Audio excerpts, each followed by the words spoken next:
Chapter 601, Break. HOH? Everyone finished up. Anohana, Kyukaku, where were you? Kyukaku, I was running around placing mini transmitters Urahara gave me so that the fake town will not be destroyed. Kyukaku, although he had fixed what remained from the Battle of Aizen, it was an emergency and someone had to do it. Swafon, and you did it alone. Kyukaku, no Hinta and Ururu helped as they had taken part in the construct by transferring materials they knew where to go and how. Anohana, then if nothing else I need to tend to everyone. Kyukaku, let me help with that. Swafon, I'll help as well. Anohana, sure, Swafon and Kyukaku find those that got blown away and bring them here for their treatment. Urahara, Anohana-san, I have a question that kept eating me since the start of the fight. Anohana, about what? Urahara, why was it so easy to win? The moment his words left his mouth and everyone who was gathering the pieces after such battle turned to hear the answer as they were also puzzled about it. Anohana, it was because he only reacted in killing intent and attacks life-threatening to his life. Anohana, this was also the reason as to when he got attacked by 2-3 people at the same time he wasn't countering back with the same force. Urahara, I see. It did seem that way. Having a few of their doubts cleared, everyone went back to their own business, until they felt a garganta open up as 3 girls passed through and run towards a certain blonde girl. Apasai, Haribal-sama. Sun, Haribal-sama. Mila Rose, who had the guts to injure our queen further. Haribal, pipe down you 3. My head hurts. Mila Rose, but. Haribal, no buts. And it wasn't them. Apasai, who was it then? Haribal, don't worry about it, I'm fine, a few burns only. Hearing her words, all 3 of them could only swallow their anger from being in that state and sat down with her, not bothering of the others giving them curiosity looks. Back in hell, the ruler had a green face from his anger and his eyes spat fire from them as he watched a beast like none others destroying everything in its path. The ruler, what the hell is that dog doing? The ruler, my precious hell. The ruler, if this keeps up, he will destroy everything and reach here. The ruler, someone stop him. As the ruler kept shredding his throne with his nails about the situation he created on the 5th floor, no matter where you looked you would only see molten rivers as Sora, who was finished his transformation, attacked everything in its sight. No matter if it was moving or not, if something entered his eyes he would attack. Behind him stood the prison where the Cerberus was sealed, being unable to come out from there. Inside his soul, Gyaku, Ichigo and Dark Sora watched from something akin to 2 screens, one for the human world and the other from hell. When the clone got killed just in time for it to vanish, Ichigo appeared in his soul and watched Gyaku and Sora with grim expressions. Before he even had the chance to ask what the hell happened, Sora on hell ruoaar as the ground got on his nerves. He pointed his head sideways as he looked towards a certain direction, and from his horns that extended from the tattoos of his mask he started gathering Ryotsu, forming multiple zeros. Gyaku, the one who caused all this, will surely bleed for what is about to happen. Sora,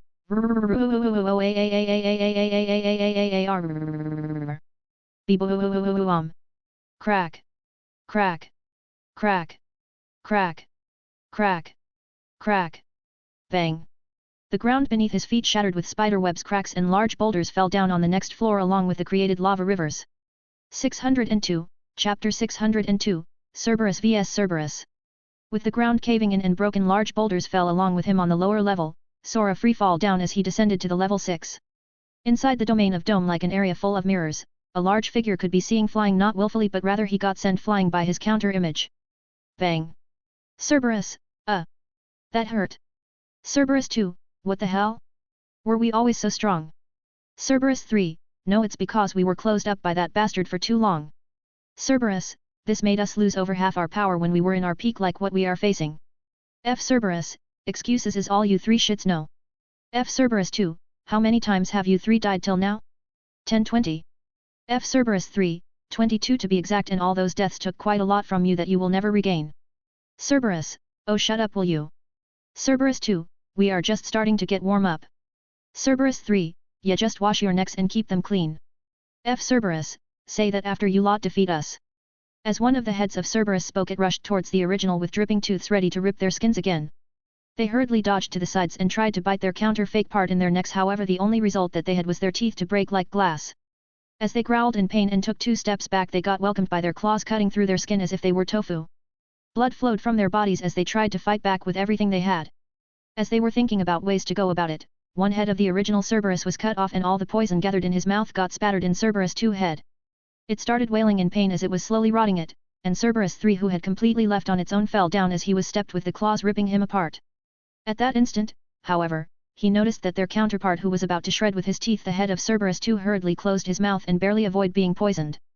This marked the 23rd death of them until the fake waited for them to revive. It wasn't long that it came back in one piece, however, unlike earlier Cerberus III simply charged, shocking the other two who were about to curse themselves for their death. Cerberus, what the fuck? Cerberus II, what the fuck are you doing?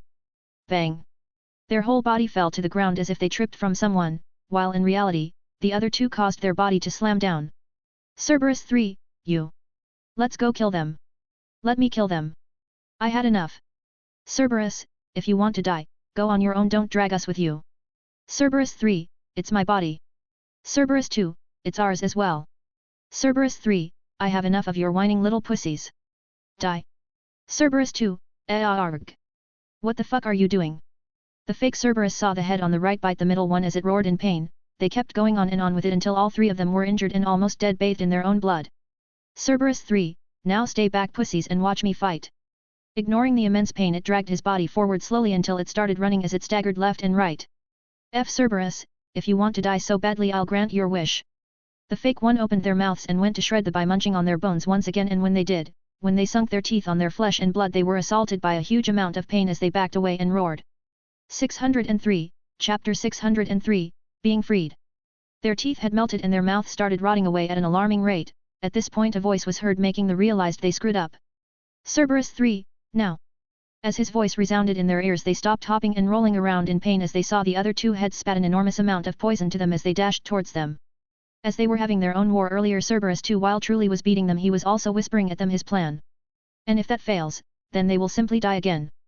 As they were one, they had decided to let him roar and take control on their beating, and was also filling their bodies with poison just enough to barely keep them alive and have the will to attack one last time. Cerberus III prepared himself to have his side of the bones munched in order to make them swallow their poison and rot their mouths and their insides at the same time.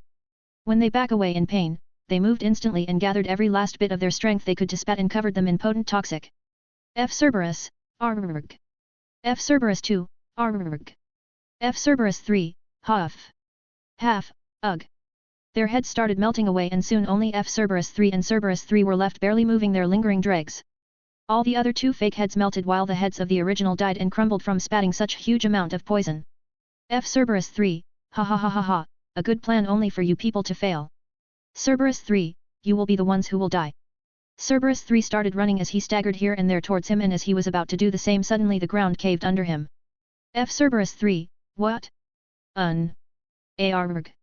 When the ground caved in, it revealed toxic lava made from their poison and the lava rivers there in this illusion, which caused him enormous pain as his leg sunk in that mix. Before he even managed to try and jump outside, a giant body exactly the same as him but a bit skinny fell on him, causing all his weight to lay down there. Cerberus III, what the fuck? Arg. Cerberus III, at this rate, you will die. Move. Cerberus III, unless you die first, I won't move. Cerberus III, if you die first, then this place will break apart and I will be free.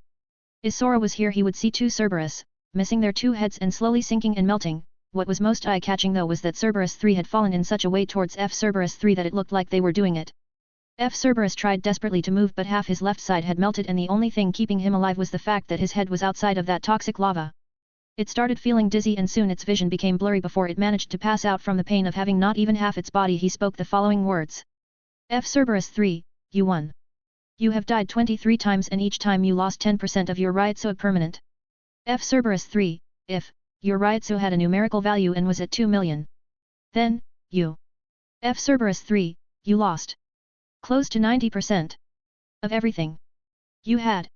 Letting its last breath as it completely melted away, and now it was the turn of Cerberus III as his strength has long ago abandoned him. With his final breath before the darkness took him over, he heard glass shattering.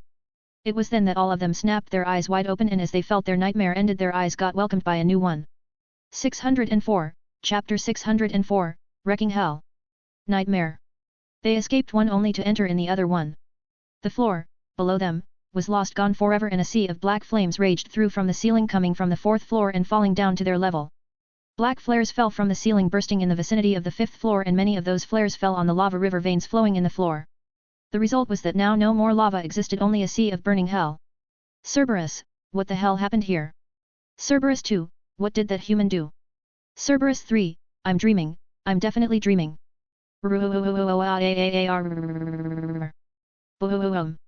Suddenly a cry of an ancient beast resounded from all directions, but in reality, it came from the hole that connected the fifth and sixth hell below. At the same time, a giant dark-colored blast appeared almost instantly, engulfing everything above it, causing a hole in the fourth level as well, and at the same time rivers of flames fell down.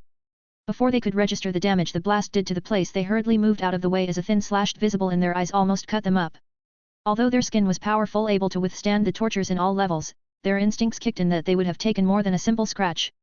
From the hole below a complete transformed hollow appeared holding two swords on his hands as they dripped blood.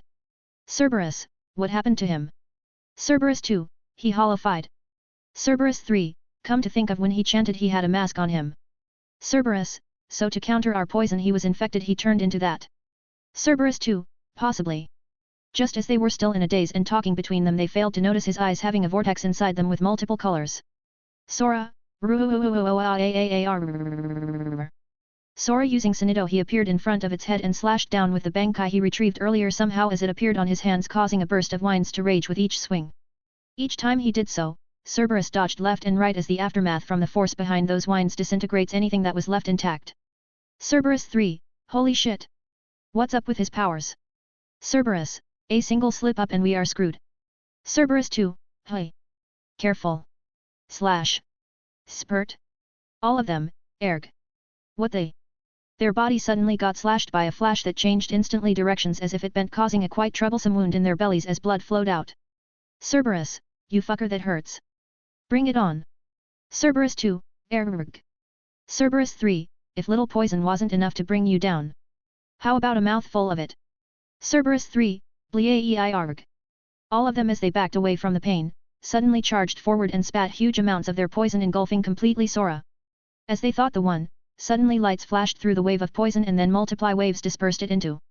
They watched as Zeros have reached right in front of them and exploded upon impact, causing a large area of effect to vibrate from the air, heat, sound and many more.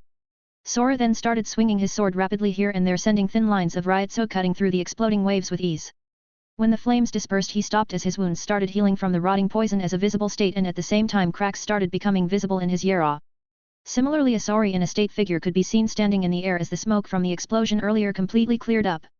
They looked at each other before Sora's body shattered, revealing his normal appearance as he fell down to the burning ground. 605, Chapter 605, a sick joke. The ruler was thankful in his fortress that Cerberus got out of the glass domain where he was, as it had saved him the trouble of fighting. As Sora had gone down towards the 6th level, he needed to pass the 7th as well to reach where he was. Seeing however his hollow form shatters, revealing his human appearance and falling down, he sighed in relief before he tried to communicate with the Cerberus, only to get nothing as a response. He then turned on the chains in the walls where he could watch everything and saw something that will remain engraved in his memories forever. The Cerberus, the beast, even he didn't dare to take lightly and had to trick it and seal it, torture it and many other things to finally make it lose 35% of his overall strength, started breaking apart in cubes. Cubes perfectly slashed and diced into pieces with blood overflowing slowly as it fell on the sea of flames. The ruler, that's impossible. The ruler, it took me so long to weaken it by 1/3 and I still couldn't kill it, at most wound it. The ruler, while in its peak I barely could pull with various means a draw between us. The ruler, I brought here for my amusement a monster. On the soul of Sora, Ichigo, Ichigo, D. Sora and mostly Gyako had their eyes wide open while their jaws had fallen in the ground. Ichigo, what the hell was that attack? Ichigo, it looked like light pillars in the form of small strands infused with his wave blast. Ichigo, oh, wait, you can't hear me. Gyaku, it looked like he fused two attacks into one and compressed them into slashing stands like threads. D. Sora, ha ha ha ha ha ha, now I can also execute it without problems. When his voice drifted to their ears, they turned around and saw Drac Sora holding an inverse Bankai of Ichigo while being in his full hollow form and started trying the new ability in his arsenal. Ichigo, you deep shit. If you can do it with me as a medium, then so he can. Gyaku, no, he probably can't, as this whole time it was like he was unconscious and only his instincts held him alive. Gyaku, in order to execute it he needs to somehow get the feeling again, and that's where you come, Ichigo. Ichigo, I know. Ichigo, by the way, is he going to be okay? Just as Ichigo spoke up on the outside, Sora started moving and groaning as even the last scratch on him was healed. Sora, ugh. What the hell? Sora, why is it so hot? Just as he woke up and got assaulted by sourness and pain all over his body, he was also assaulted by a wave of heat generated by the black flames, having devoured the whole place. Sora, did I do this? All the people inside his soul screamed at him, however, he ignored them and looked around before he got down to the level 6 and saw nothing but burning lands. Sighing to himself as he had a rough idea what had happened, he started devouring the flames back to his body. A few hours later, after he sucked all the flames from the level 6, he went back up and did the same for the 5th floor and the 4th floor. It took him a total of 50 whole hours to devour even the last spark of Gyaku's flames, and as he did so, countless notification rang in his mind. System, ding. Hidden quest completed.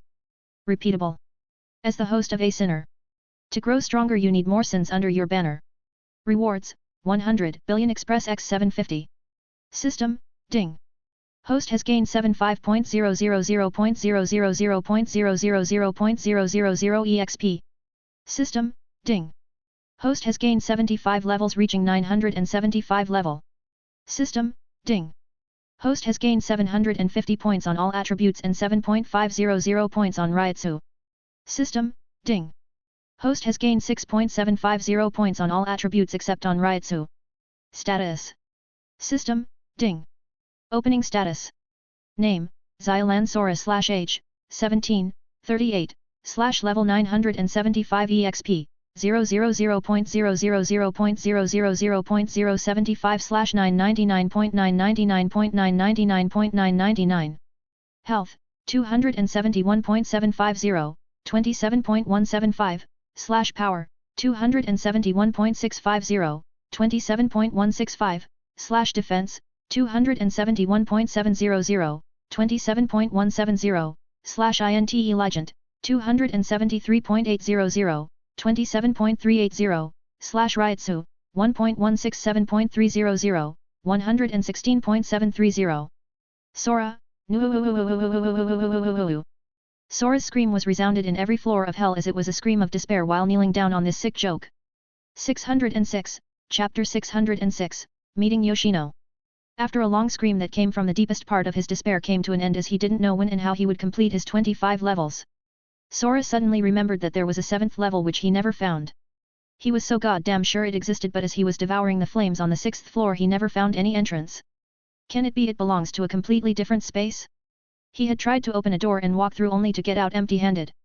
The ruler sweated buckets when he saw him entering the door and was expecting him any moment now. However, he had totally forgotten that his fortress can only be accessed by those controlling the hell. Not even the Soul King could enter here if he himself doesn't wish it. And now his only wish was for this monster to get the hell out of his turn and return to the human world or whatever world he brought him here. Searching for hours to enter there, Sora finally gave up and started climbing upwards in order to go to the gate and leave. As he was climbing upwards he tried to search left and right for any inmates only to see barren burned lands up to the 4th floor. When he tried to devour someone in the 3rd floor he gained a measly 30 EXP, which made him start cursing once again his luck for not reaching 1000. Just as he reached the 2nd floor, he saw a figure with a hood made from bandages running away as the Kushanato were chasing it. He had noticed that this figure had the same clothes as him on the lower part and was shocked. Since when did this place had another Shinigami? Gyaku and Ichigo, when they saw the running figure they finally remembered that this Sora didn't know what happened outside and started barraging him with pieces of the truth. Hearing that Yoshino was sent here in order to seal the gate shocked him more than when he heard that the system issued a quest for his girls. Just as he watched the Kushanato about to slash at a neck-breaking speed and cut the figure in half, he hurriedly released his Ryutsu and a heavy pressure fell and caused them to sink down on the ground, letting the figure escape. Half. What happened? Yo. This voice. As the figure who was looking back while running heard the voice, it felt incredibly familiar to her and turned around only to see a familiar face as well. Sora.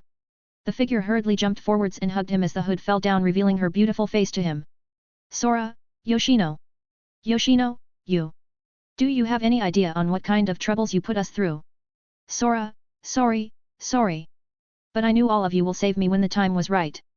Yoshino, are you fine? You are not hurt. Yoshino, the voice said you were poisoned. Sora, it's fine, I used the powers of the hollow and healed myself, although I don't remember anything of when hollowified completely. Yoshino, what are you doing here? Sora, well, I got bored, and thought of return back to my beautiful wives. It has been a few days, 2-3 I think. Sora, so are you ready to get out? Yoshino, I can leave this place? But my chains. Just as she complained about it, Sora raised his hand and touched the chains before burning them with his flames. Seeing the chains that made her despair many times break like that, tears started falling from her eyes, causing Sora a wave of guilt washes him over. He decided that after he went out and settled once again, to pamper her with tons of SE. Love. 607, Chapter 607, Party. As they moved upwards towards the 1st level, they also talked about their experiences in here. It wasn't long that they reached their destination where a huge gate was located that opened when it appeared on the real world and drag inside criminals. However, who was Sora? A little gate will not be enough to lock him in this place. He placed his hand in the gate and pushed with everything he had as it slowly made creak sound while slowly with millimeters started moving. After 2 hours of constant pushing, he had managed to push the door until 10 centimeters had opened and slowly let the fresh air of the real world flow inside. Within the next 5 hours, he had opened it enough for both of them to cross it, however it was a tad bit difficult as he had both of his arms occupied holding the heavy doors. Sora, go. Pass through. Yoshino, what about you? Sora, I'll be right behind you. Yoshino was reluctant in leaving, however she had to cross the doors and be free again. As she did so and passed under his arms and rush outside, the gates started trembling. They started closing on them, which scared her as Sora was still holding them both. Sora, go. After he made sure, Yoshino listened to him and got outest to the real world and was out of the range of the gates. He raised his Ryutsu creating a clone. The clone took his place in holding the gates and he rushed outside. When he was halfway through to the freedom, suddenly the gate started closing rapidly as he increased the use of his shunpo. Yoshino, Sora. Clang. She looked in disbelief as he was nowhere to be found and the gates closed.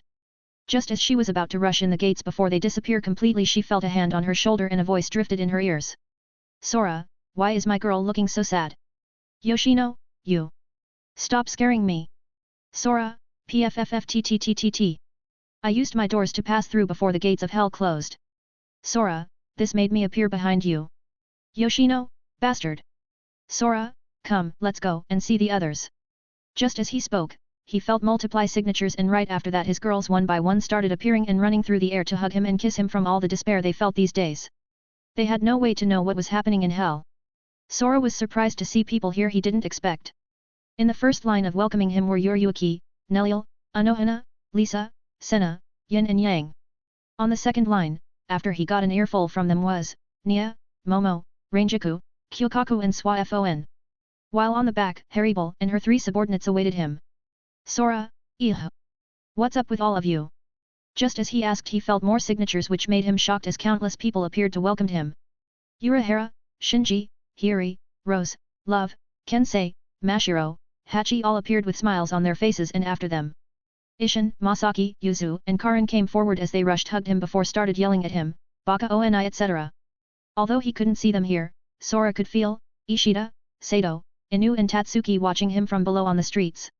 Sora, what the hell? Did I miss a party? Yuryuki, a party? Now that would be interesting. We do have a lot of things to catch up though. Sora, I can agree on that part. As I also missed you. Was it 3-4 days since I vanished in hell? Yuzu, party. Party. Party. Karin, let's go now back since you are safe Baka Oni. Even though she had hurriedly let him go earlier when the term party resounded in her ears her eyes shined. Sora, so a party it is. 608, Chapter 608, R18. 10 days have passed since the party they all had, with few of them leaving as they had their own jobs to do such as Anohana, Nia, Matsumoto, Momo, Swafon and Kyukaku. Inside a house somewhere in Karakura town, where Sora rented, sounds of pleasure were resounded for multiply girls as they each had a role. As they were inside the room, Yuryuki started moaning as staying in the embrace of Sora who was turned on. He was taking advantage of that and started groping her boobs and sucking them while on his left and right he was fingering Yin and Yang. At the same time, Yoshino's pussy rested on Yuryuki's face as she kept sucking her making her moan as well. AF that wasn't enough, on the faces and Yin and Yang, Senna and Lisa were getting eaten by the 2 Arankar while Neliel had her face on Yuryuki's pussy sucking all the wet juices she was expelling. The girls started trembling and all of them let out moans after moans. Sora then put his hand between their legs and their crotch and started rubbing their pussies one by one making them slowly wetter down there. As he was teasing them, the girls got hooked and started kissing each other. Sora who watched this got an incredible hard boner and chose his first target to be sent in the heavens. He got closer on Yoshino and pushed his tip in her lips causing her to moan and soon Yin and Yang followed as he fingered 2 of them making the scream in pleasure from the twisting they got in their insides. As Sora was moving inside Yoshino making her roll her eyes, he felt something in his back. He looked back and saw Lisa ready to do something that never crossed his mind. Lisa, you're not the only one who will feel good. Sora, Lisa fingered his anus and started stimulating his hips to thrust deeper and deeper causing the girls to giggle at him before he pushed his dick so deep that made Yoshino spasm as her womb was pressed and kept going as he wanted to penetrate her completely and ravage her. Making him feel quite good. Lisa continued her job while everyone saw the expression Yoshino was making and thought how will it feel to do that as well to them. Yoshino, Agriver, M. Pounding could be heard in her pussy. Pluyu up trd. At that time Sora held her down and thrust deeper in her pussy as he kisses her womb, releasing his pent-up sperm, making her squirt in front of the other girls. Seeing her fell weakly on the bed and unable to move, all the girls had a fevery look on their faces, and it was at that moment that Sora chose the next target. As he wanted to repay back Lisa, he caught her and pushed her down before he drilled her pussy from behind, causing her face to spasm in pleasure. Yin and Yang, wanting to tease Sora as well, went behind him and started licking his back and neck, while Yuryuki with a sly smile on her face placed her pussy in front of Lisa, sealing her mouth with it as she started suffocating from her wonderful smell.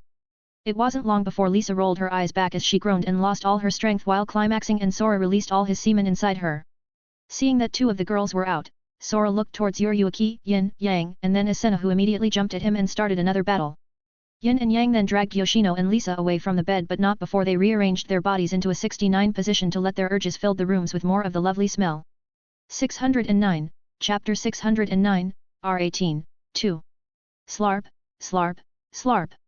Sound of his dick pounding against the pussy of Senna, kissing her womb with each thrust inside her. Senna, ah. Ungug. MMMMNNNN. Slippery sounds filled the room as his dick kept thrusting inside her and started filling the room with their smell, especially after they sealed their lips with each other and intertwined their tongues inside their mouths. It wasn't long that both of them started gasping from the hotness that enveloped them as they got laid in front of Yin and Yang, with Yuryuki having a peculiar smile on her face. Soon, Senna started trembling as a chill run through her body and groaned while feeling a hot outburst coming from her abdomen, causing her immense pleasure. Senna, ah. Sora, ah. Splurt. Splurt. Splurt. Splurt. Splurt. Splurt. Splurt. Even after Sora finished coming inside her vagina, her body was still spasming from her orgasm, while from their connective spot juices came out as they had her insides overflowed. When he lay her down and withdrew his dick, she groaned as even more juices came out and a smile found its way to her face. Sora then looked at Yin and Yang and smiled at them, causing them to blush before he went and hugged both of them, while Yuryuki and Neliel started teasing and eating the others' pussies. Sora started kissing both of them and fondled them in their pussies as they let out various volumes of moans before he moved and pierced Yin while fingering Yang.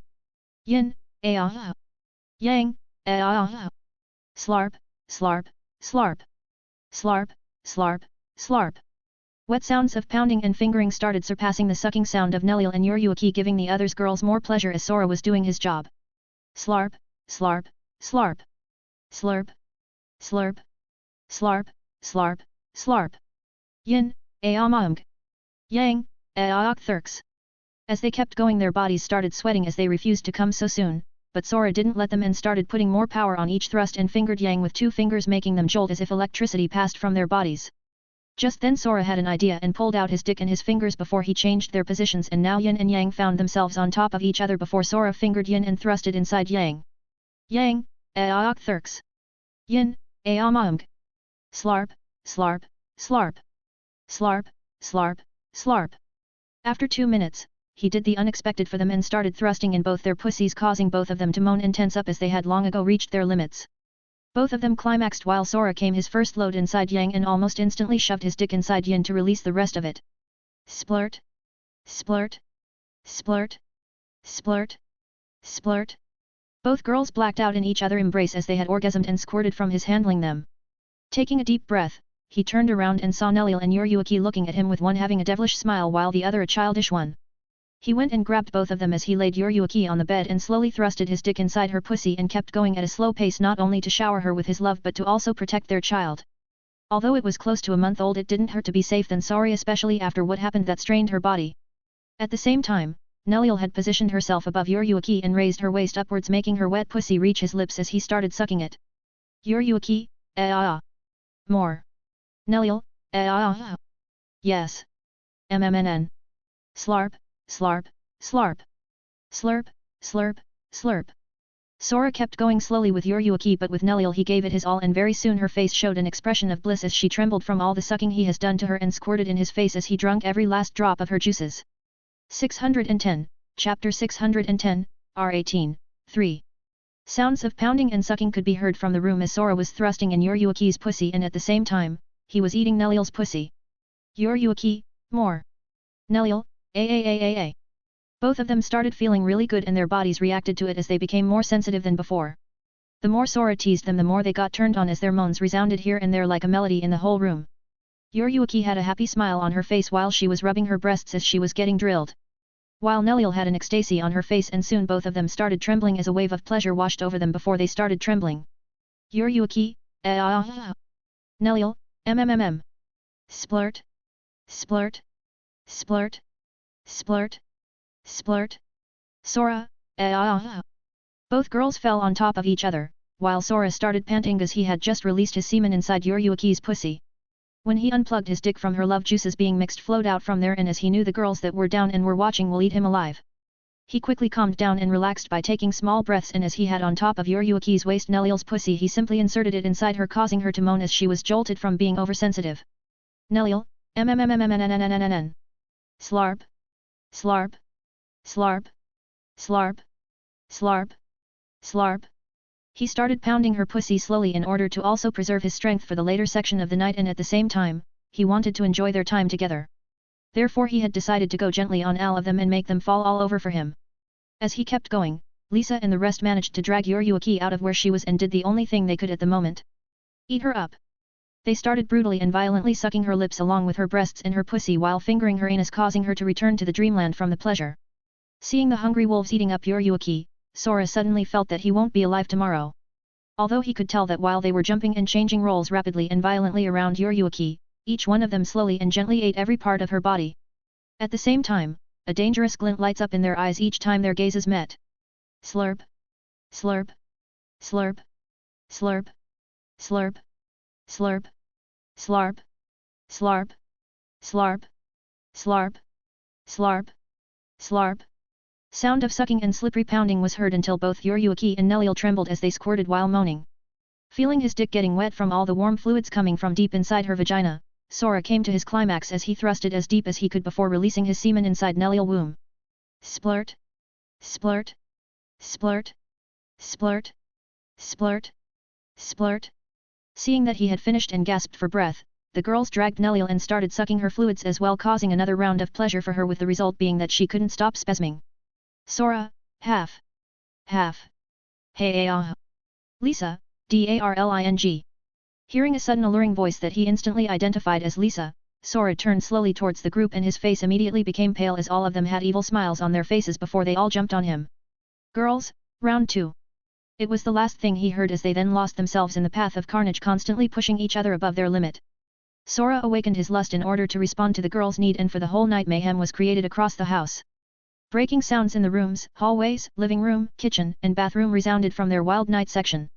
611, Chapter 611, Going to Soul Society.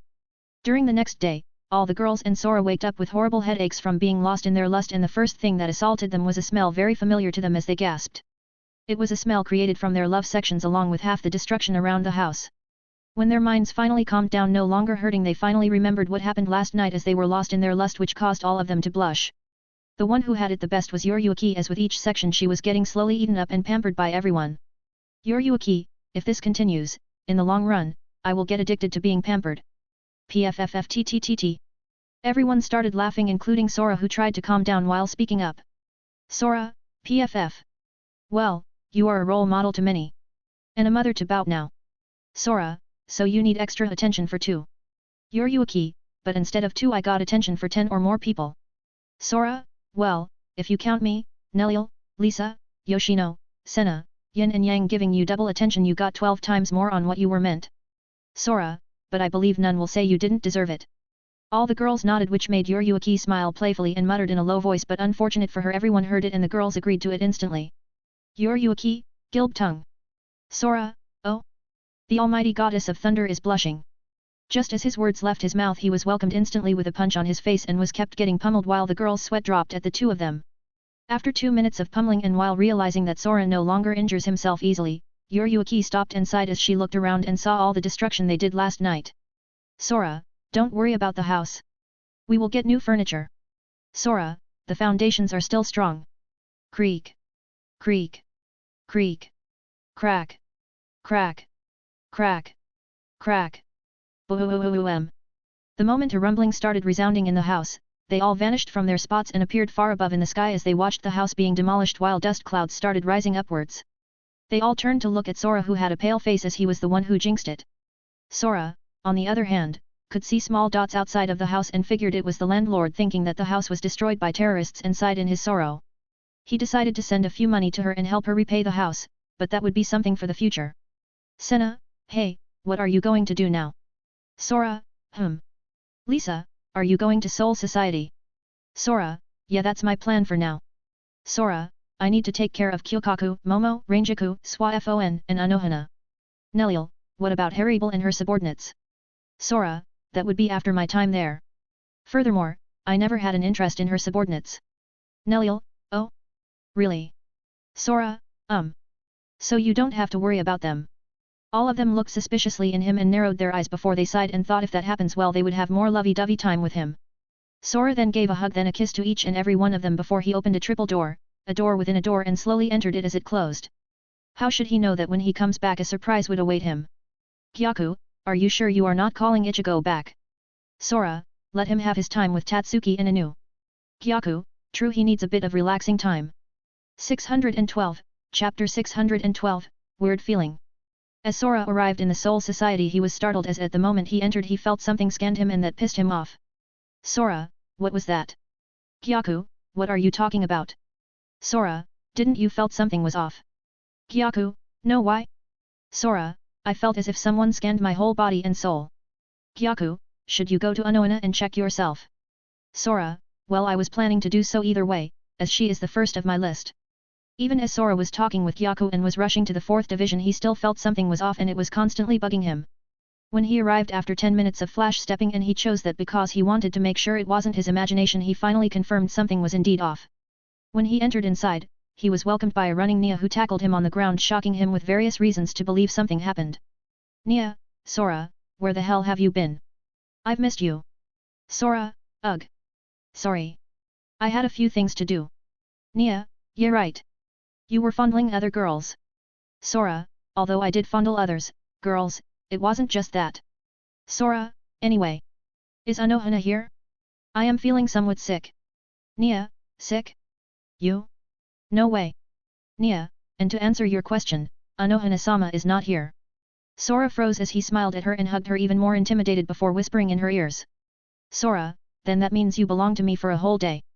His words caused Nia to avert her eyes slightly as she blushed. However, at that moment a searing pain assaulted her as blades passed through the back of Sora with his doors and stabbed her through her back. Nia, ugh. You. Why? Cough. Sora, sigh. Since when did you start calling Anohana with Sama on her name? Sora, furthermore, why aren't you bleeding? Nia, who was hurting, was choked by his words and her eyes drifted in her body and saw his blades passing through from her back and her abdomen as she backed away and no blood was visible.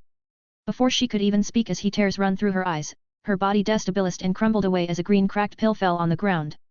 Kyaku, wasn't that too cruel to do so? Sora, maybe, maybe not. Sora, so that was the weird feeling I kept having. Sora, someone was scanning me to create a mod soul out of me. Kyaku, you should know that mod souls have their own feelings. Sora, I know, after all I want to court Nozomi and I didn't kill her, I simply reverted her back to being a pill. Sora, I'm sure she can hear me right now and therefore I will say this now. Sora, no one can mess with my loved ones. Sora, even though you are artificial, you are part of the girl I love, and not just you but I imagine many more. Sora, you have no free will, as you follow blind orders from your creator. True to his words, Nia, who could still hear him as she tried to heal the damage her core has taken, lament as her luck for being the first to fall. She even laments the fact that she was the first ordered girl that belonged in his harem to try and seduce him. However, when she heard she was the same as the one he loves and that he had no free will, she silently sobbed within the darkness of being enclosed as a pill right now. However, his next words snapped her imaginary figure's ease within the pill, shocking her. Sora, so if you wish to complain about my treatment of you just now, wait until I free each and every last one of you. 613, Chapter 613, Conspiracy. Finishing saying his words, Sora picked the pill and he opened countless doors as he started entering one by one through the entirety of Soul Society and was checking everyone. Somewhere hidden inside a lab, a certain figure was throwing a tantrum as if he had lost his toys while many people watched behind him. That figure, while working on a section of the 12th Division, as you could see its logo on the walls, wore a standard uniform, which is a laboratory coat over the standard Shinigami Shiakusho. He is quite tall and thin. He has chin-length straight hair which parts on the left side of his head. The right side of his hair is green, and the left is yellow. He has a somewhat long face with circular glasses and wears white gloves. Fuck. What gave her away? Seeing that he wasn't calming down, one of the figures in the back stepped forward as he wore a captain's Haori and spoke up, effectively drawing the attention of the said figure. We warned you that he would find out, Inaba. Inaba, Che. And what would you know, Mayuri? Ms. Mayuri, as far as my experience with the original go, since I was created with part of his soul, I know more than you. Ms. Mayuri, the scan didn't work correct. Ms. Mayuri, not only that but you tried more than 100 scans and got nothing. Inaba, enough. Inaba, 96 years ago, a Shinigami named Oko Yoshima invented the Mod Souls. They were created for Project Spearhead, which was designed to have Mod Souls fight against Hollows by placing them in the dead bodies of humans. Ms. Mayuri, the project was terminated, due to moral concerns. And also because our powers would have destroyed the human corpses even if it was 10% of the said project. Inaba, no. In reality, Central 46 cancelled the project, having deemed the ability to freely control the Mod Souls a possible threat. Inaba, I don't know how, but when everything was to be destroyed, Yoshima converted all the information into special reishi and tossed it into the Danga. Inaba, this was what I found and perfected everything, including the effect of using some of the target's own reishi as a basis to create another Mod Soul. Ms. Mayuri, although this was a genius way that neither I or Urahaha had though before, the fact remains that Sora's soul is holding more than 2 different souls that have fused together. Ms. Mayuri, your method of adding his own reishi of his soul will not work. Inaba cursed in his mind, as he knew what Mayuri talked about was true. No one knows that the said person saving the info was actually him. It was also by accident and unknown means that possibly relates to the soul the Mod Soul created in this way got split in 2, creating Inaba and her. After that their original body of Oko Yoshima became an empty shell that is held within the cells of Soul Society. In order to return being that person, he needs to find her and bring her back. By uniting both the Mod Souls and his original body he will be far stronger than ever. However, ever since he woke up he couldn't find her anywhere. Where the hell has she vanished? Where are you, Nozomi Kyucho? Inaba inherited much of Yoshima's memories and followed suit in fulfilling his original self, Yoshima's wish to one day complete his research while hiding among the Shinigami. Following Yoshima's final orders before putting himself in a catatonic state, Inaba hid among the Shinigami, working his way up to the position of 7th seat in the 12th division. Thanks to that and all the battles so far he managed to gain enough data to recreate half the Soul Society with important figures. 614, Chapter 614, Smoking them out. Inaba, in any case, we need to plan ahead even with variants along the way. Inaba, Mayuri, are you sure we can stall him for some time? Ms. Mayuri, it should be feasible on doing so, if all captains conjure a single ceiling Kido. Ms. Mayuri, phew, I imagine even Aizen's last form will not be able to get out without spending some time in there. Ms. Mayuri, it may be hours or days. Ms. Mayuri, no more than that though. Inaba, then we will go with that plan in hand. Inaba, I will need around a day to complete the last batch of Mod Souls and initiate the plan ahead of time. As Inaba was speaking with his creation, Sora had appeared in the 5th division checking up on Momo, in the 10th checking up on Ranjaku, then in Swafon, and last but not least in Kyokaku. He couldn't find Anohana at all. He then thought that he might be in Yamamoto's barracks, and as he went there he was disappointed harshly. He then riles up Yamamoto to call a meeting of all vice-captains and captains alike as there was a chance of an enemy attack and he wanted to warn them. Yamamoto was immediately alerted by this and did as he was told while pondering what was going on this time, as Sora left to search for Anohana. It then came to him that perhaps she is in the underground room where they trained previously. Thankfully for him, she was there meditating. Sora, finally found you. Anohana, Why did you miss me that much? Sora, I would like if I said I didn't, but for now come with me, we have an important meeting for a future threat. Anohana was stunned because Sora didn't eat his words and sounded serious about it. Getting up and preparing to leave, Sora opened a door and directly appeared in the meeting hall where all the captains and vice-captains were present. Sora, before we start, Hitsugaya. Do you know where Kyoka is? Hitsugaya, I believe in the Barren Mountains training for his Shikai. Sora, he still hasn't connected with it. Hitsugaya, no he did, but he can't gain its approval yet for his Shikai unless he wants a false one is what he told me. Sora, I see. Sora, then I'll visit him later on. Sora, all of you have been called here for a single reason. A conspiracy. Sora went to explain the situation and how it affects them, in the long run, making every single one of them frown when they heard they had clones as Mod Souls. They all turned to look at Mayuri, who was now boiling in anger as someone actually dared to use his facilities and created them. When he asked about evidence, Sora took out the pill of Nia, which was now less cracked, and told them that this was made based on Nia in the time frame Anohana was meditating. Yamamoto, this is a serious crime as the original project was brought down for both morals and potential of dangers. Yamamoto, do you know how many have been created in this fashion? Sora, the 12th Division always has data and blood samples pretty much from everyone, especially after healing them from major battles. Sora, it would be safe to say that Yamamoto, the second order of guardians within Soul Society was created. Sora, yes, and I believe they have our powers and appearance, the only way to distinguish them is either by their behavior or their intent. Sora, you can also see their eyes flash with blue lighting when they activate their powers. Yamamoto, HXXMM. This is difficult. Sora, not really so. There is a way to smoke them out. Yamamoto, how so? Sora, a tournament. 615, Chapter 615, Kyuaka's Shikai. Yamamoto, HOH? How so? Sora, each captain will host his own tournament for the Shinagamis, this means 13 different tournaments. Sora, through that, all personals in every field will have to participate. The moment they get pressured by the opponent they would have to fight back with their own Ryutsu.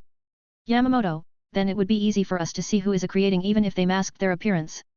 Sora, not only that but those that don't participate will be treated as suspended of duty until we see who is real and who is not. Shunsui, if I may commander. This way we may be able to scout seat officers who have stayed behind with all this mess we got in the few months. Shunsui, at the same time check the overall power frame of each division. Yamamoto, last time we had 3 individuals, Niagaro and Wine, although 2 of them have decided to stay handicapped from their previous blunders, their abilities put many to shame. Sora, Kyuaka will also participate in this and I guess the 2 friends of Rukia will want to. Yamamoto, will your sisters and your brother's girlfriend enter as well? Sora, Yuzu, Karin, Senna, and Tatsuki Hei. Sora, I guess I could bring them and have them participate in it. It would be helpful if they could get a permanent position. Yamamoto, right now the first is me, second Swafon, third empty, fourth Anohana, fifth empty, sixth Byakuya, seventh Komamura, eighth Shunsui, ninth empty, 10th Hitsugaya, 11th Zaraki, 12th Mayuri and 13th Yukatake. Yamamoto, I want you to take the spot for the 5th Division Captain. Sora, after I got dragged inside the Hell's Gate, what happened to Jin? Yamamoto, he is in prison until further notice. Sora, then restore him back to his position as a captain of the 3rd. Sora, as for the 5th and 9th Division, you could have Shinji and Kensei take care of it.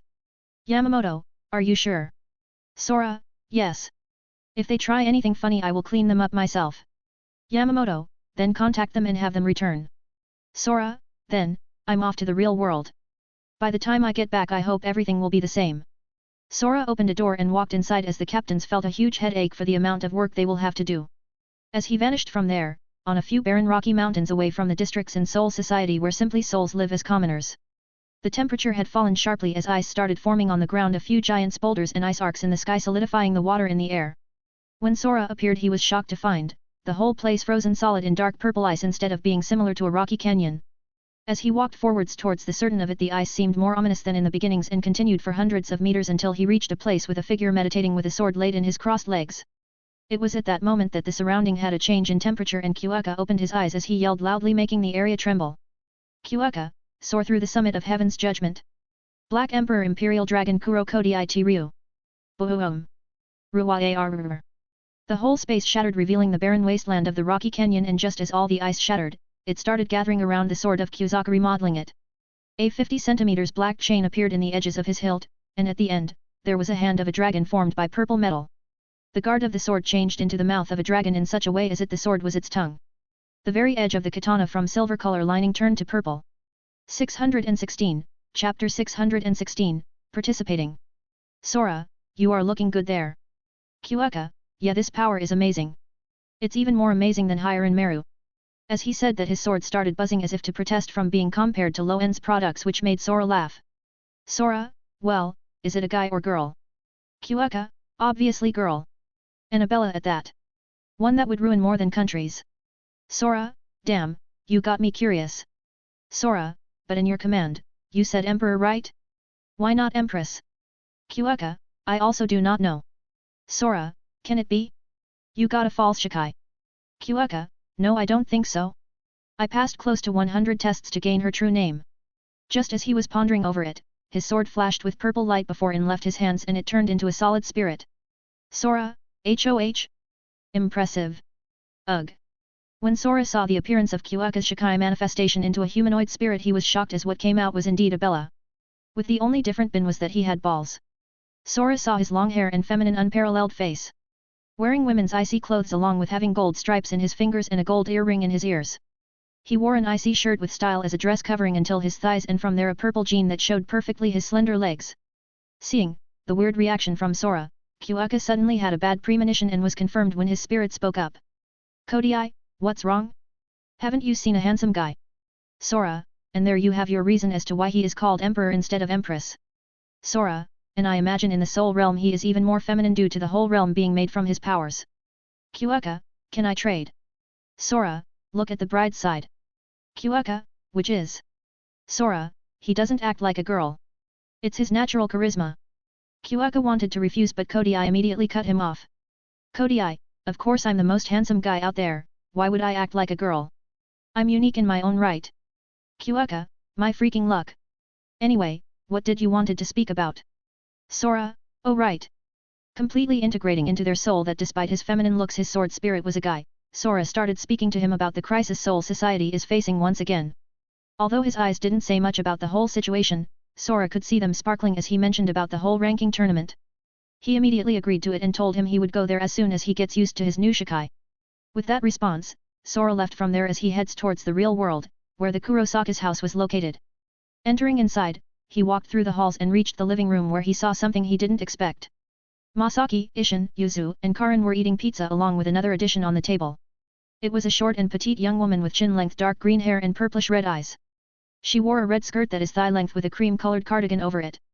She also wore long black thigh-high socks. Ishin, Masaki, Sora. Yuzu, Sora Niii. Karin, you mean Oni. Sora, yo, it seems you have company and quite a complex one. At his words, the girl stiffened her whole body as he hadn't had enough time to explain herself to them. While Sora was on his way upwards to Soul Society, a portal opened up in the real WORL and Yuzu with Karin was the closest. They rushed to the location only to find her unconsciousness on the road in a white haori those that ghosts are wearing. Therefore they brought her here, and when she waked up they made her take a bath and then give her clothes before sitting for food. 617, Chapter 617, Participating. 2. Ishin, what do you mean? Sora, you haven't told them anything about your origins. Nozomi, ugh. I didn't have a chance to. Sora, well, either way, it works for me that you are here. Masaki, Sora, what is going on? Hearing the conversation of the two, both Masaki and Ishin got tensed up, while Yuzu and Karin looked suspiciously at Nozomi, who now stopped eating. Sora, well, eventually they will learn. Sora, furthermore I don't think they care too much. They have a daughter-in-law in Espada after all. Sora, I came here for Yuzu and Karin, but maybe you wish to change destiny. Sora then proceeded in telling them about what he found in Soul Society, shocking them to their core. He started telling them about the meeting and everything else they needed to know, including the fact that a tournament will be held to smoke them out. This will be served also as a scouting section and if the current seat officers deserve their numbers and so on. At the same time, he mentions that Nozomi was a soul mod and nothing more and simply waited for her to tell her story. After hesitating for a bit and knew that she couldn't keep it hidden for long, she started telling them her history, at least what she remembers of it. She was created during Project Spearhead, the project that created the modified souls. She was the first mod soul created during the project. Initially, she was a different being but somehow split in two, the other half becoming Kage Rosa Inaba. As Nozomi drifted through the Danga wearing a large cloth for an unknown duration, eventually she exits the Danga above Karakura town and fell to the ground. It was then that she was found unconscious by Yuzu and Karin in a car park, before they brought her to the Kurosaki clinic and places her in Ichigo's bed, where she remains asleep for a considerable time. Nozomi, that's pretty much it. Nozomi, the rest you know it. I woke up, you gave me clothes and then led me to eat until he barged in. Sora, and what are you going to do? Coming along. Sora, I can guarantee no one will touch a strand of your hair. Sora, furthermore you can train to become a Shinigami as I feel you have a weak soul waiting for you to unleash it. Sora didn't bullshit her without reason as she did had a partial Zanpakuto waiting to be awakened as she did in the original when everyone needed help. Yuzu, and I think I will pass as I haven't finished my training with Hana-chan. Karin, neither did I with Kazan. Sora, well, coming for sightseeing then? You might be able to learn a few things. Both, hi. Sora, the get ready as we will leave immediately. Sora, I will be going to fetch a few others and then we will leave. Sora, as for you Nozomi, what is that you desire? Think well until I get back. Sora then waved goodbye as he left through his doors and rushed towards the hideout of the wizards, which wasn't so hidden anymore as it was getting rebuilt in a proper state. When he reached there he was first greeted by an annoying Hiri. Hiri, hey? What are you doing here, dickhead? Piss off. Sora, oh? Since when you gained the guts to talk back to me? Sora, seems like you need another round of training with my clone. Hiri paled when she heard that, and fortunately for her, her savior came and pulled her out of the punishment. Lisa, Sora, what are you doing here? Weren't you with the others? Sora, change of plans. Call everyone and meet me at Urahara's shop. 618, Chapter 618, Participating. 3. As everyone gathered at Urahara's shop, Sora started explaining what was happening, not leaving a single detail out, including the fact that Jin will resume his 3rd division captain seat. All of them opened their eyes wide open, especially when they learned that Shinji and Kensei can take their captain seat back as the 5th and 9th division. Yoshino, who will participate in this tournament? Sora, Kyuuka for sure, and then I wanted Yuzu and Karin, but they denied as they haven't finished training with their Shikai. Sora, I also planned for Senna to take part.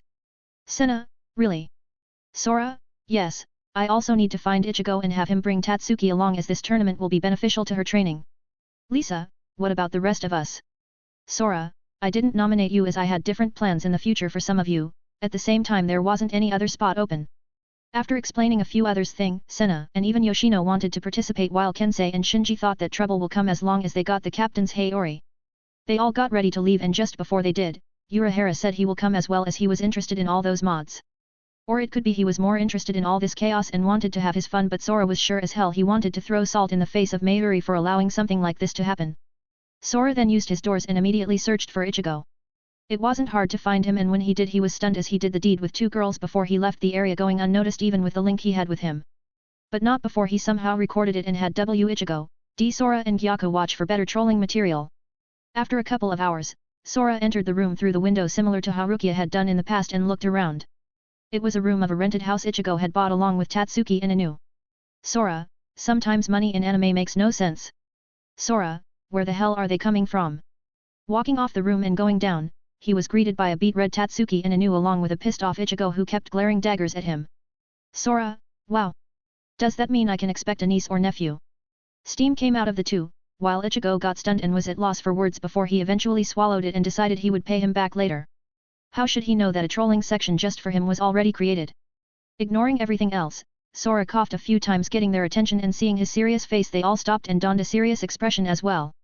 Well, the girls had a bit of bashful expression as well, but he didn't care. He started to explain the purpose of his visit, and when everything was said, Tatsuki changed into a fighting spirit mode ready to kick some ass. Ichigo also sorted his memories out and realized he had forgotten about the mod souls. It totally slipped his mind, or more like his mind wandered the whole time in dangerous forbidden regions. Sora, so Tatsuki, will you come? Tatsuki, sure, I'm not missing this. Tatsuki, sparring constantly with Inu and Ichigo along with Sato a few times did let me grow stronger, but eventually, I got used it. Tatsuki, I need fresh blood. After getting her approval, Sora waited until she finished and vanished from there as they waved at Inu, telling her they will come back soon. He then made 2 stops, before collecting everyone and vanish from the real world again as they all traveled towards the Soul Society. 619, Chapter 619, Plans. After 30 minutes or so a portal opened up in the sky above Soul Society, revealing many people within. I never thought I would come back and be a captain again. Yeah, Shinji, just make sure to always respond when in time needs. Shinji, don't worry, I promised this to myself with all the training we got. I wonder how much things changed in 100 years. Shinji, yeah, new faces are gonna be tough. Why don't you two go directly to the captain's barracks? Shinji, Yemi, and Kensei will leave Sora, we need to see the commander. Sora, good, on the other hand, I with Nozomi, Tatsuki, Yuzu, Karin, and Senna will go for vacations. Kensei, what about the tournament? Sora, I'll get there eventually. Shinji, are you thinking of signing up and be late later on so that you can smoke out the fakes? Sora, yes, at the same time, you, Jin and Kensei will be announced at the last second of filling the spots so that we can surprise them. Shinji, I see. After saying a few more details, Shinji and Kensei vanished using their own shunpo and went towards their own way. Sora looked at the girls behind and saw that Nozomi had doubts in her eyes. Sora, what's wrong? Nozomi, why did we come here if we were to go for vacations? Sora, the best place to hide will be under their noses. Right now I'm sure those who wish to harm you are looking for every disturbance in both the real world and the Soul Society. Sora, I'm willing to bet, they are even scanning parts of Hueco Mundo. Sora, my doors work differently from their gates so we are safe. Sora, unless someone recognizes you. True to his words, which Nozomi still had doubts and hesitation in her eyes, on the 12th division they had gotten a familiar signature from the real world, and as soon as it came it vanished. This caused Inaba, who had rushed here to see what was going on, to groan in annoyance. He had learned hours prior that the commander decided to create a tournament where every single Shinigami can take part in it. It was like the tournament for the kids back when Wine, Garo, Nia, and Sora showed their talents. He didn't hear the details, but it seems that all divisions would take part in this in hopes to rise in ranks. This made it easier for him as he could now assault the tournament and show his might. Catching them off guard like that is what he wants, in order to activate the original Kido requiring 7 captains to be performed and 7 vice-captains. He was prepared with as much as caution as he could in order not to blow his cover that he was a soul mod. However, he was failing to see that a pair of poison-like eyes kept looking at him. When he learned that his division caused this mess, Mayuri was furious, and when he returned he blamed the head captain for the whole mountain of work he has now. After notifying everyone, he started his own research, such as barriers which could be used to protect those in the stadium. However, that was his excuse. What he was truly doing was using all the equipment in the lab and reverse engineering them through the blueprints and see who had messed up with his machines. It took him close to 10 hours to see that something was off on Inaba's line of work. He was taking too many scraps that were of no use to the division anymore. He then started checking the final lids of what they disposed of, what was written, what was actually reported, what he himself has stored in his brain data, and compared them to see what was missing. It was then he saw the light. 620, Chapter 620, Training.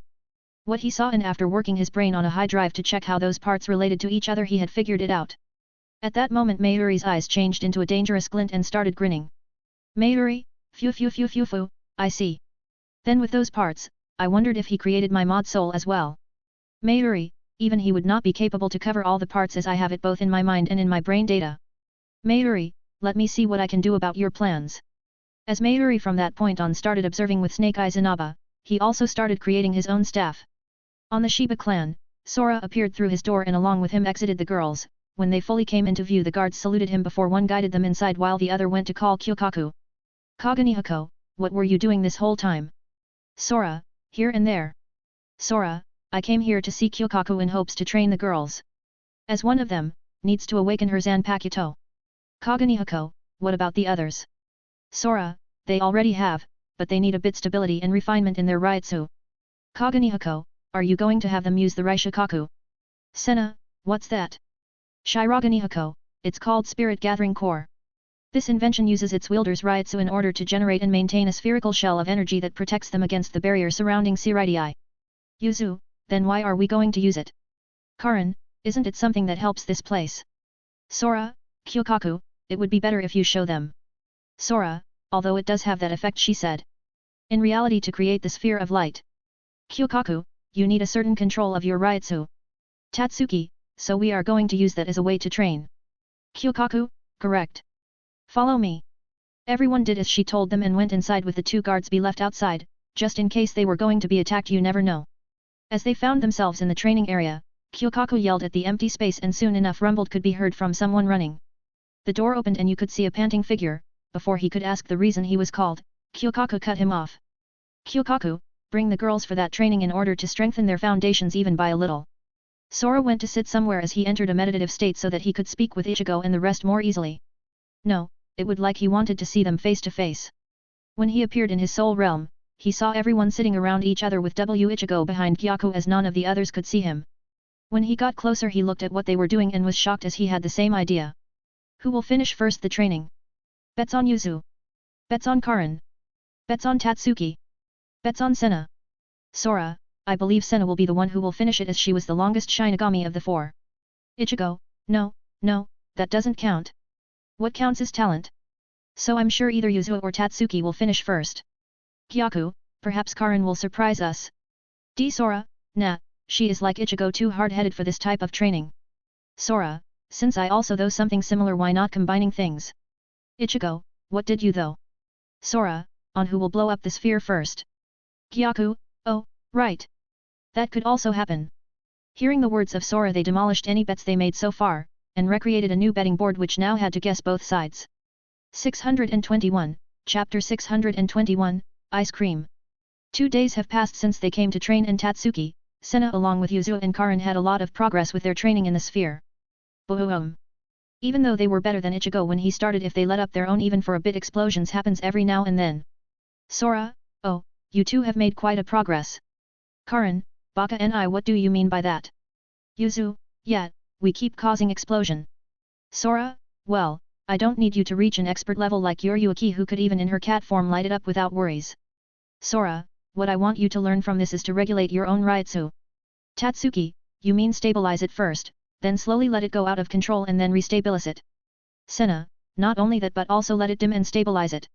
Sora, correct. The stronger your control over your Ryutsu, the better your fighting capabilities will be. Sora, you can also fend off the pressure of others' Ryutsu as you train like this. Sora, since you made some progress, how about I treat you ice cream? Yuzu, Karin-chan, let's go. Yuzu, Sora Nine, let's go. Karin, Baka Unieath, hurry up, let's go. Sora smiled wryly at this while he thought, did I pamper them a bit too much? At the same time, he also laughed inside him as he had thought about that again in the past, and turns out he truly did pamper them. He sighed and turned towards Tatsuki and Senna, waiting for their reply.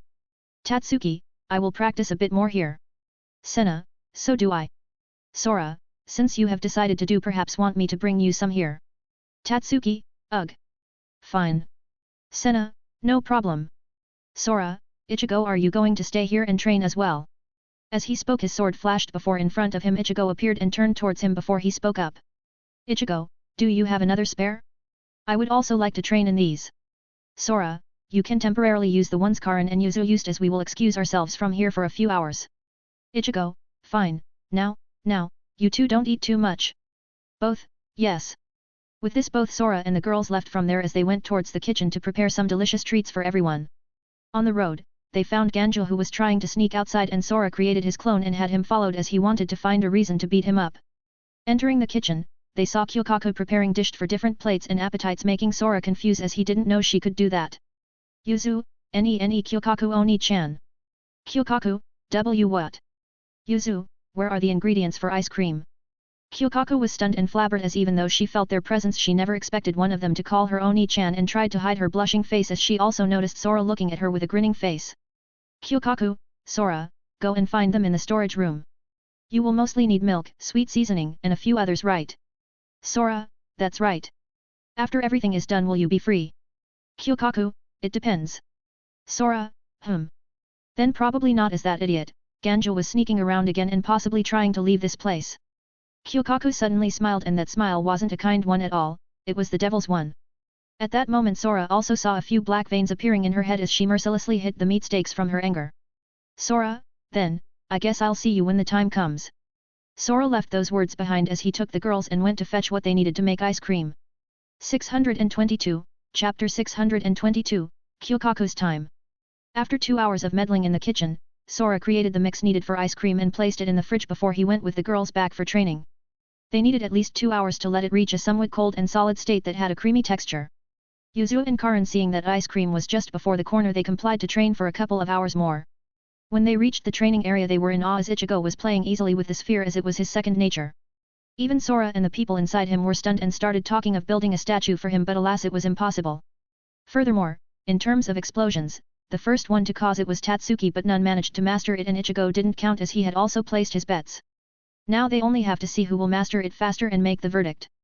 At the same time, Kyukaku came in with Sora's clone and a Ganju who was unrecognizable from the grief and beatdown he got, along with a few swelled bruises that completely changed his face.